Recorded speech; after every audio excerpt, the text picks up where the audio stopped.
बस अभी 12 तारीख आ जाए रबीउल अव्वल की, उस वक्त हम दिखा देंगे कि हमें रसूल से मोहब्बत क्या है।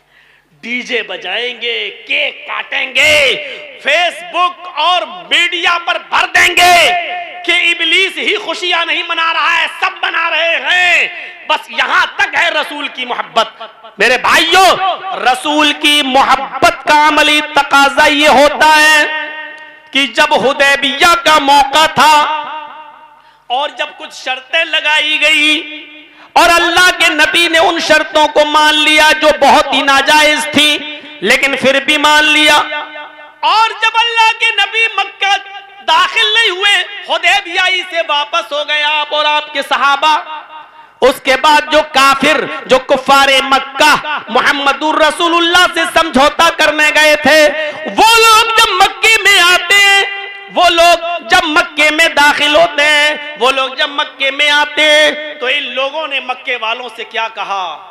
लोगों ने कहा क्या हुआ, मुहम्मदुर रसूलुल्लाह से बातचीत हो गई? कहाँ जवाब हो गया, इस साल नहीं आएंगे, वापस कर दिया। अगले साल आएंगे, 3 दिन से ज्यादा नहीं रहेंगे, 3 दिन के बाद वो चले जाएंगे, उम्रा करेंगे, तलवार मियान में रखी होगी, ये सारी बातें समझौता हो गया। अब वो चले गए, इस साल उम्रा नहीं करने दिया गया, ना हम करने देंगे, और ना उन्होंने जिद की, वो वापस चले गए।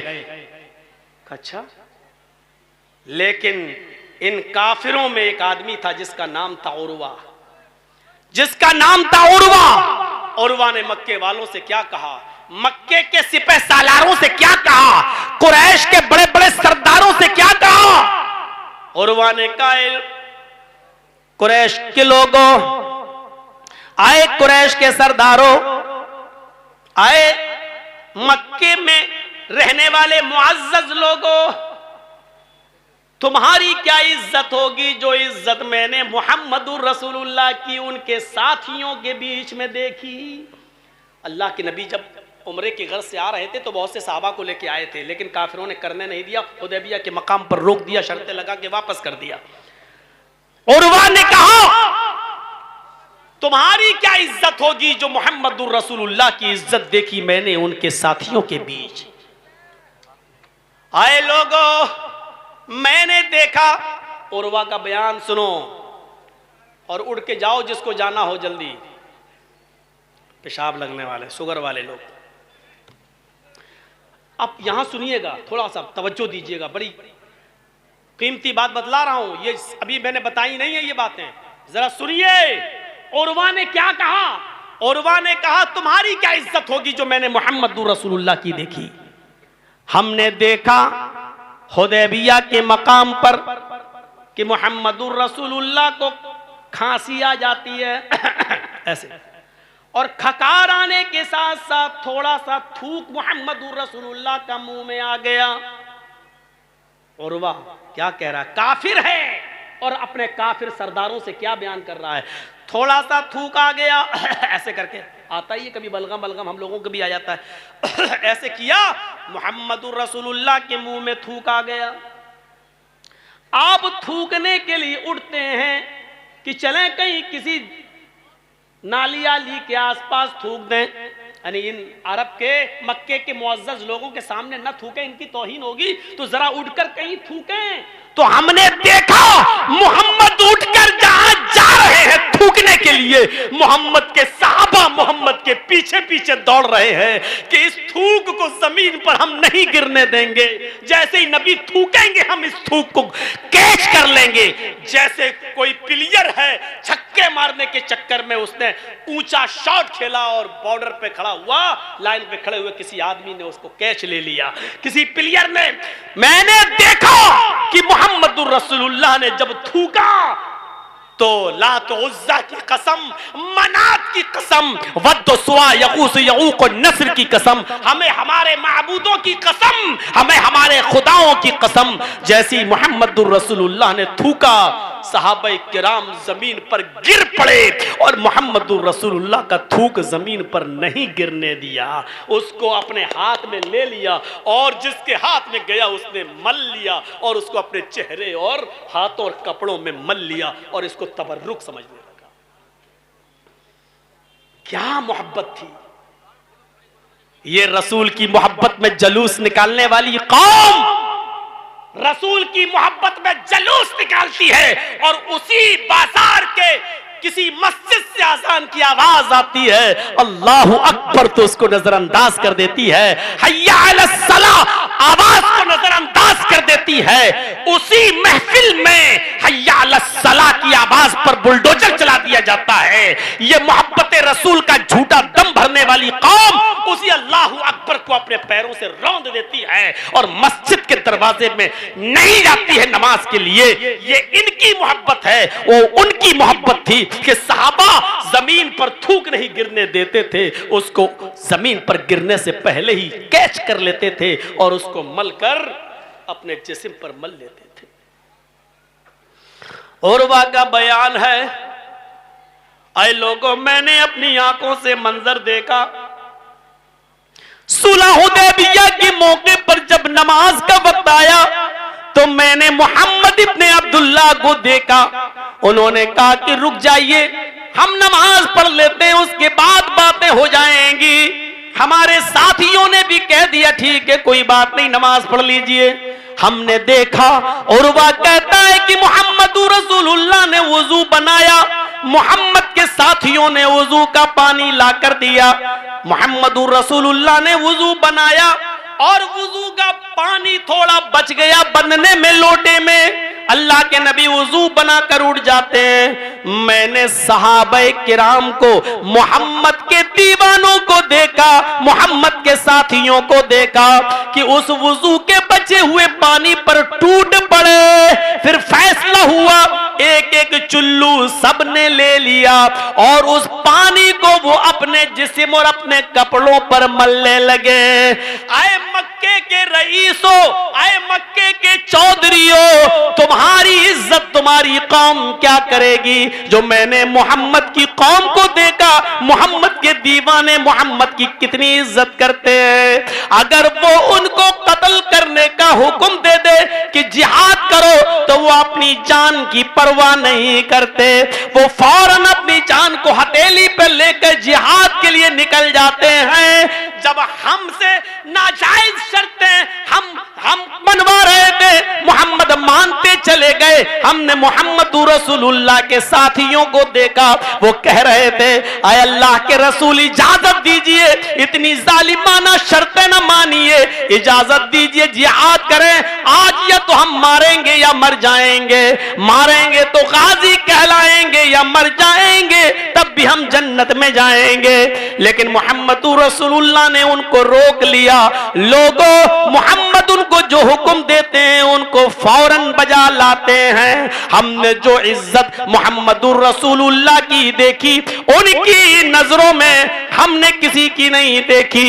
ओ लोगों, एक दिन वो मक्के के अंदर दाखिल होंगे, शहाना दाखिला लेंगे, और हमें तो दिखाई देता है मोहम्मद के दीवाने मक्के को किसी कीमत पर नहीं छोड़ेंगे, उनके साथ इस मक्के को हासिल करके रहेंगे। मोहब्बत का बयान, सहाबा की मोहब्बत का बयान एक काफिर कर रहा है, उर्वा कर रहा है, अपने काफिर साथियों से कह रहा है, अल फज़लु मा शहिदत बिहिल आदा, फजीलत उसी को कहते हैं कि दुश्मन भी जिसका एतराफ करे। दुश्मन एतराफ कर रहा है कि मोहम्मदुर रसूलुल्लाह के दीवाने मोहम्मद के साथ कैसे।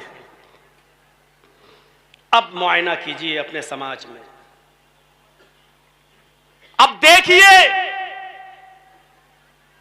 ये कौन सी दीवानगी थी, ये कौन सा हाल था, ये कौन सी सूरत थी, ये कौन सी शक्ल थी मोहब्बत की। वुजू का बचा हुआ पानी जिस्म पे मल लें, थूक जमीन पे ना गिरने दें, उसको हाथ में कैच करके अपने जिस्म पर मल लें।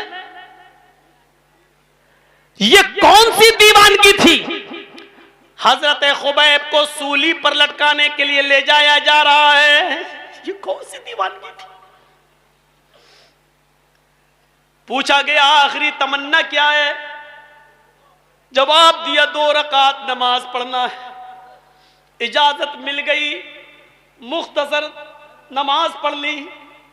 कहा लोगों, मैं अपने रब से लंबी बातचीत करना चाहता था, लेकिन मैंने मुख्तसर नमाज इसलिए पढ़ ली ताकि तुम ये ना समझो कि मैं मौत के डर से नमाज लंबी कर रहा हूं।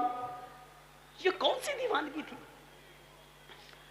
जब उनको सूली पर लटकाया जाने लगा तो किसी ने चिढ़ाया, देखो मोहम्मद की वजह से जान जा रही है ना, आज तो तुम्हें भी ये सोच दिमाग में ये ख्याल आ रहा होगा, काश मेरी जगह पर मोहम्मद होते और मेरी जान बच जाती, वो मरता मर जाता, उसको सूली दे दी जाती और मेरी जान बच जाती। आज तो तुम यही सोच रहे होगे।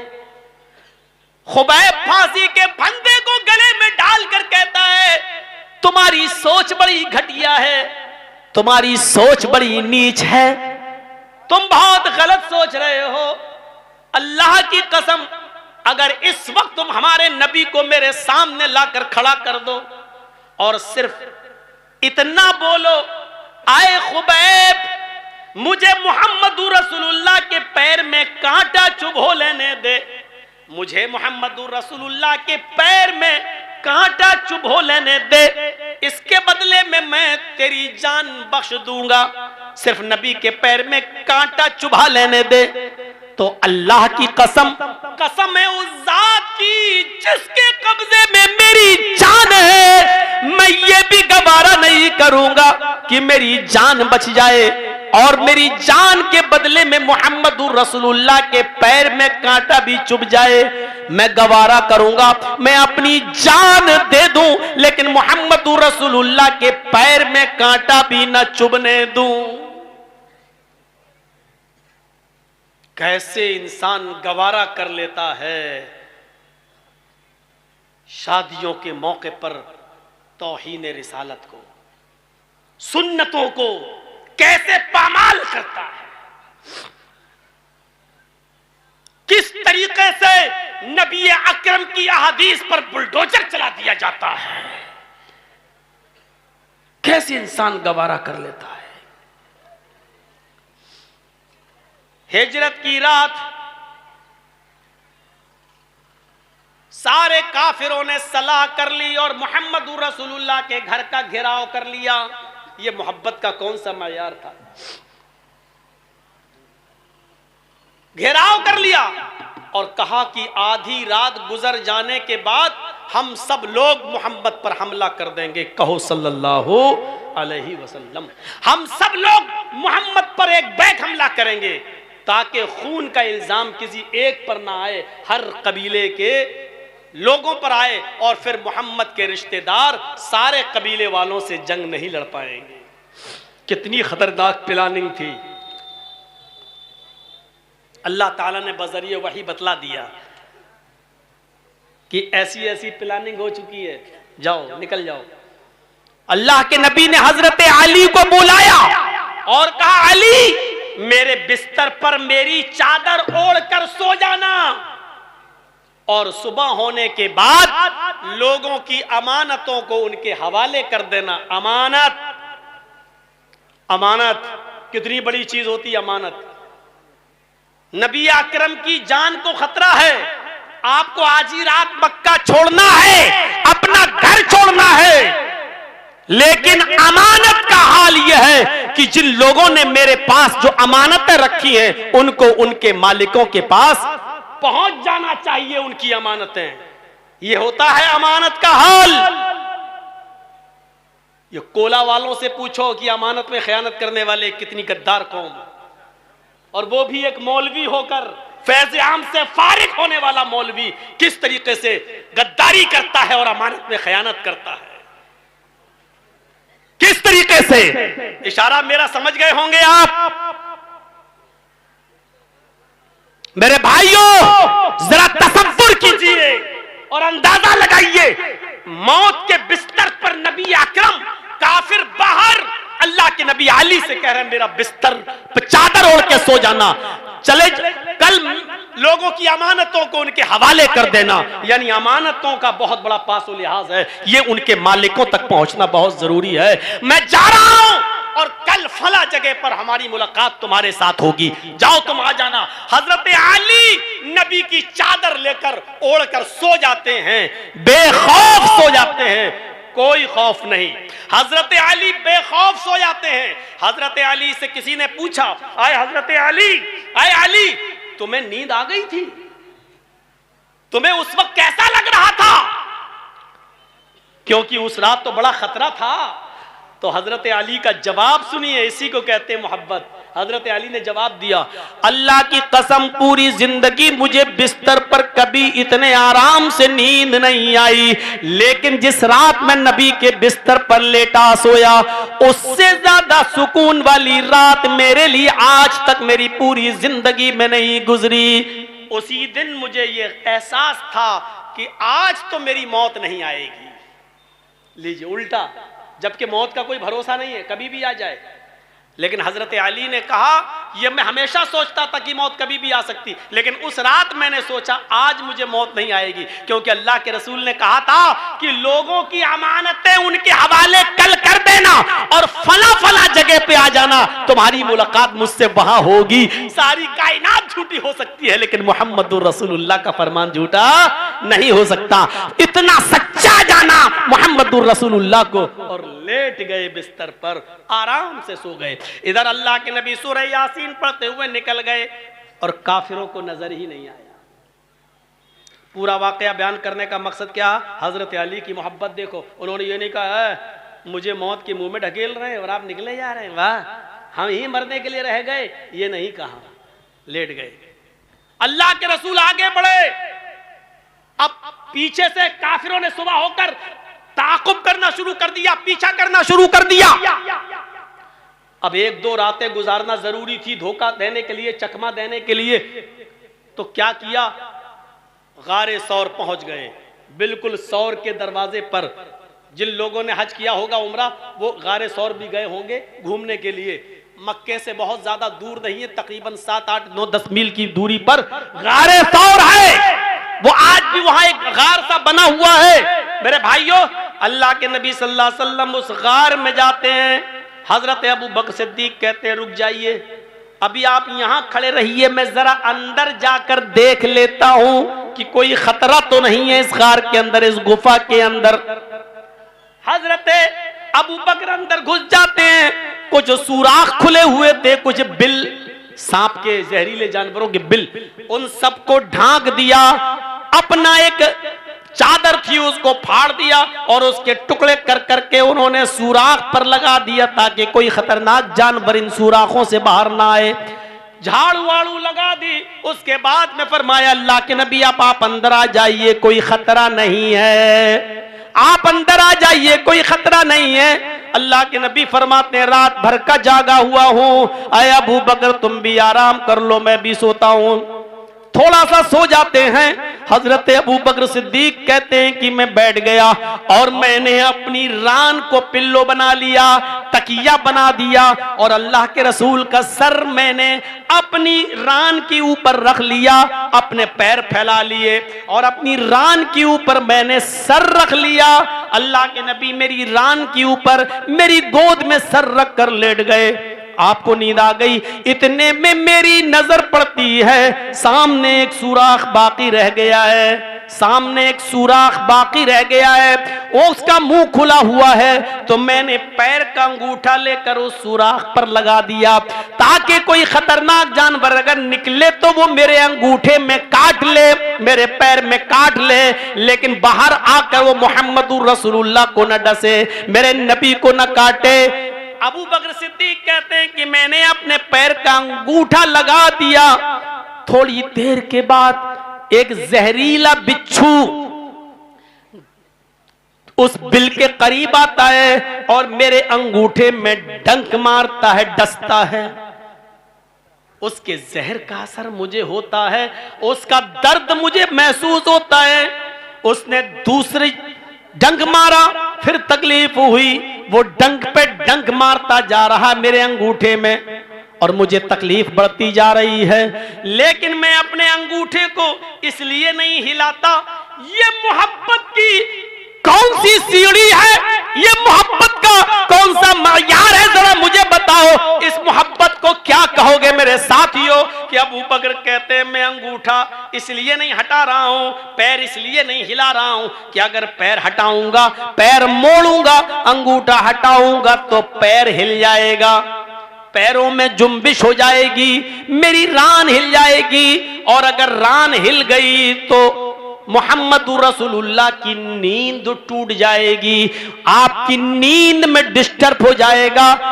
बिच्छू भले ही काट रहा है काटने दो, लेकिन मुहम्मदुर रसूलुल्लाह की आंख नहीं खुलनी चाहिए, आपकी नींद पूरी होनी चाहिए। आप सो रहे हैं तो सो जाने दीजिए।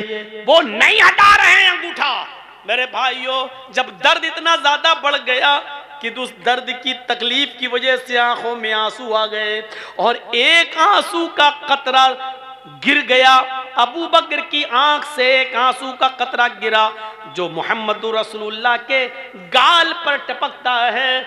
उस आंसू ने आबे हयात का काम किया। उस आंख से गिरने वाले गरम गरम आंसू ने मोहम्मद रसूलुल्लाह को उठा दिया। आप जाग गए। आपने कहा कई फलहाल या अबा बकर, अबू बकर क्या है, क्या हाल है तुम्हारा, रो क्यों रहे हो, आंखों में आंसू क्यों है। उसके बाद हजरत अबू बकर सिद्दीक ने अपना पैर हटाया, कहा अल्लाह के रसूल ये सुराख बाकी रह गया था, बिच्छू ने काट लिया है, उसका जहर अंदर दर्द कर रहा। हाँ, लुआब निकाला, थूक। अल्लाह के नबी ने ऐसे अंगूठा पकड़ा और हजरत अबू बकर सिद्दीक के जिस जगह काटा था उस जगह पर उसको लगा दिया। हजरत अबू बकर सिद्दीक का अपना बयान है कि जैसे ही नबी अकरम का लुआब दहन मेरे अंगूठे में लगता है, मुझे ऐसा महसूस होता है कि मुझे किसी ने काटा ही नहीं और कोई तकलीफ ही नहीं है। पहले से ज्यादा मैं बेहतर हो गया। पूरा वाकया सुनाने का मकसद ये नहीं कि अबू बकर सही हो गए, पूरा वाकया बताने का मकसद ये है कि ये मोहब्बत का कौन सा मायार था, मोहब्बत की कौन सी सीढ़ी थी और मोहब्बत का कौन सा मकाम था कि अबू बकर अपना पैर नहीं हिला रहे हैं। हमारे और आपके साथ क्या होता है, हम कैसी मोहब्बत कर रहे हैं, हमारा मायार क्या है। हम सोचें, नबी अकरम की एक बीवी थी जिनका नाम था उम्मे हबीबा। उम्मे हबीबा के बाप अबू सुफियान जो अभी तक इस्लाम नहीं लाए थे, काफिर थे। उम्मे हबीबा नबी की बीवी और उम्मे हबीबा के के बाप अबू सुफियान काफिर। और एक दिन वो अपनी बेटी से मिलने आए, यानी नबी अकरम की बीवी से अपनी बेटी से मिलने आए। कोई बात नहीं, काफिर है तो क्या हुआ, मेरी बेटी तो है, बेटी है, मिलने जाना है। अल्लाह के रसूल के घर आते हैं, दरवाजे को दस्तक देते हैं। उम्मे हबीबा आगे बढ़कर दरवाजा खोलती हैं। उम्मे हबीबा आगे बढ़कर दरवाजा खोलती हैं, सामने अपने बाप को देखती हैं, कहती हैं अब्बू आप जी, बेटी मैं मिलने आया हूं, आइए अब्बू आप अंदर आ जाइए, तशरीफ ले आइए। उम्मे हबीबा जल्दी से दौड़ती हुई घर के अंदर जाती हैं, अपने अब्बू से कहती हैं जल्दी आप अंदर आ जाइए। अबू सुफियान घर के अंदर दाखिल होते हैं, मोहम्मद रसूलुल्लाह का घर है। अबू सुफियान अपने दामाद के घर अपनी बेटी के घर आ रहे, जैसे वो अंदर जाते हैं, अबू सुफियान की बेटी नबी की बीवी उम्मे हबीबा जल्दी से बिस्तर को लपेट देती हैं। जिस चारपाई पर, जिस बिस्तर पे, जिस चटाई पर मोहम्मद रसूलुल्लाह बैठते थे, सोते थे, जल्दी से उस बिस्तर को समेट देती हैं, लपेट देती हैं, एक तरफ रख देती हैं और दूसरी चटाई वहां बिछा देती हैं। अबू सुफियान उस चटाई पर बैठता है, नाश्ता पानी करता है। जब जाने लगता है तो कहता है बेटी एक बात पूछता हूं, क्या बताओगी? हाँ अब्बू पूछिए क्या बात है? आए मेरी बेटी, मैं तो तेरा बाप था, मुझे तुमने अंदर बुलाया था, जब मैं अंदर आया तो तुमने झट से एक चादर थी वो लपेट दी, उस चादर को तुमने समेट दिया और अलग रखकर एक मामूली चटाई तुमने बिछा दी। क्या वो बिस्तर मेरे लायक नहीं था? क्या वो बिस्तर नापाक था, गंदा था? या वो चादर गंदी थी? क्या उस चादर पर तुम अपने बाप को नहीं बिठाना चाहती थी? उस चादर में कुछ कमी थी? उम्मे हबीबा कहती है, आए मेरे अब्बू जान, नहीं नहीं, वो चादर तो बहुत ज्यादा पाक थी, वो बिस्तर तो बहुत ज्यादा पाक था। मैंने उस बिस्तर को इसलिए लपेटा है क्योंकि वो बिस्तर पर हमारे शौहर जनाब मोहम्मद रसूलुल्लाह आराम फरमाते हैं। उस बिस्तर पर हमारे नबी, हमारे शौहर, हमारे सरताज बैठते हैं। और जिस पाकीज़ा बिस्तर पर हमारे नबी तशरीफ रखते हो, आराम करते हो, उस बिस्तर पर तो मेरा नापाक और नजिस और काफिर बाप कैसे बैठ सकता है? वो बिस्तर पाक था, मैंने इसलिए लपेटा कि मेरा बाप नापाक था, और नापाक बाप को मैं नबी के पाक बिस्तर पर बैठने की इजाजत नहीं दे सकती थी, इसलिए मैंने उस बिस्तर को लपेट दिया। मेरे भाइयों, अपने बाप को भी नबी के बिस्तर पर बैठने की इजाजत नहीं दी, क्योंकि उस पर मोहम्मद रसूलुल्लाह आराम फरमाते थे। ये मोहब्बत का कौन सा मायार था कि बेटी अपने बाप से कह रही है कि आप नापाक हैं, बिस्तर नहीं। हम कहां जी रहे हैं?